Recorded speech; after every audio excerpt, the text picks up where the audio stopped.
Ready, start. As far as khadi is concerned, my own practical experience is that the khadi board does not have sufficient number of centers, especially in the areas which are the most backward. For instance, in the Sundarbans area, which has only one crop a year and which is actually very poor and backward as far as industrialization goes, we find hardly any centers, either purchasing or training centers.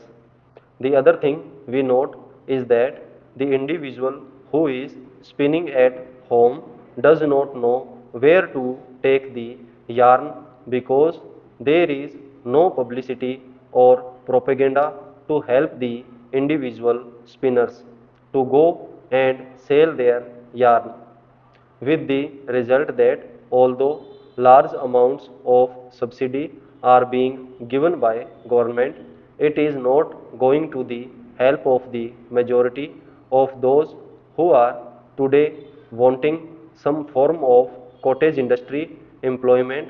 That is why I feel that it is very essential now that it is being done on a national scale, that government purchasing and training centers should be opened in the areas which are most backward so that we may not notice this type of shortfall at a time when in every village to which you go, the women, especially the agricultural laboring women, crowd round you and ask you how you are going to given them some form of employment.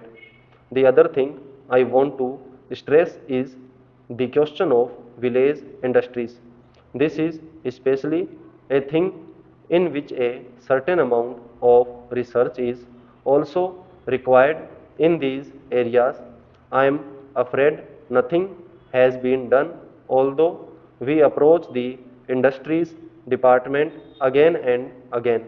Nobody in the village knows who is the competent authority to tell them how to approach government for help, for research, for the result of research, for production centers, for training, or for marketing.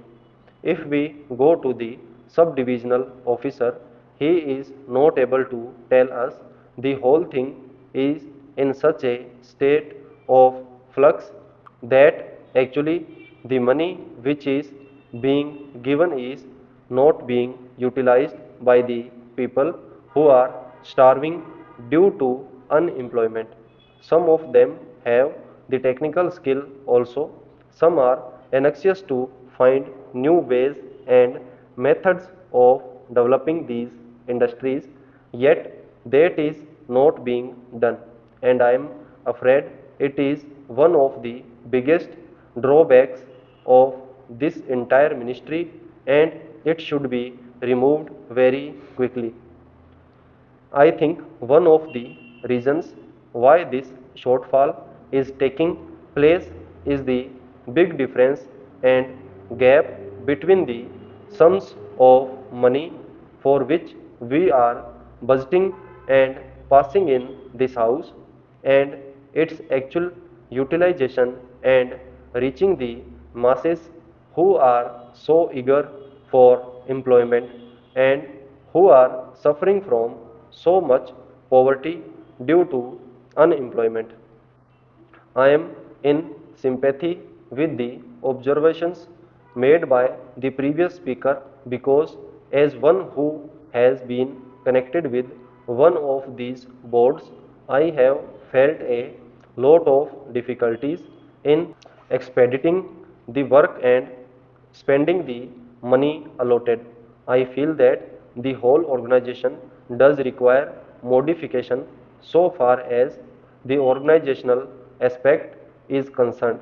It is known that the government's method of doing anything is rather slow and tardy.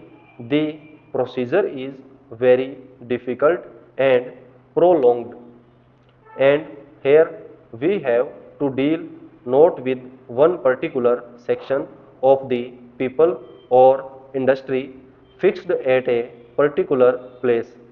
The whole activity is spread over the villages, long distances, and families whose condition the non-officials are in the best position to know and appreciate.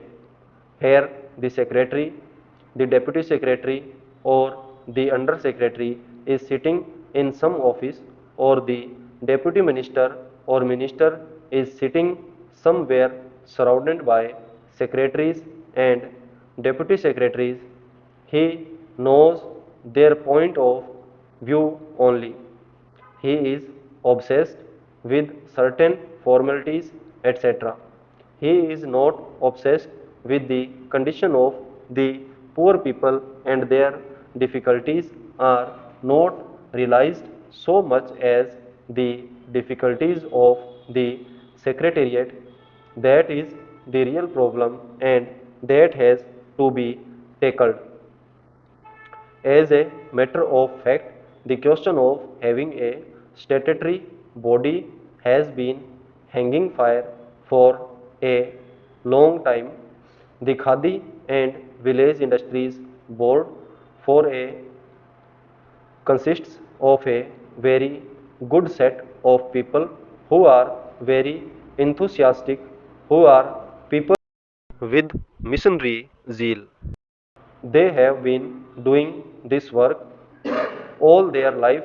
They are on this board, but they find themselves handicapped because they cannot function independently. They are tied down by so many rules and regulations and all kinds of forms and formalities. We must trust these people who have devoted their life to this work. Their main aim in life has been to work for these people. It is high time that we made this body a statutory body. I understand that such a demand had been made by them, and I hear that even a bill had been drafted for that purpose. I would like to know why nothing has been done so far in that direction, and why it was ignored. The government of India should take immediate action in this matter. Stop.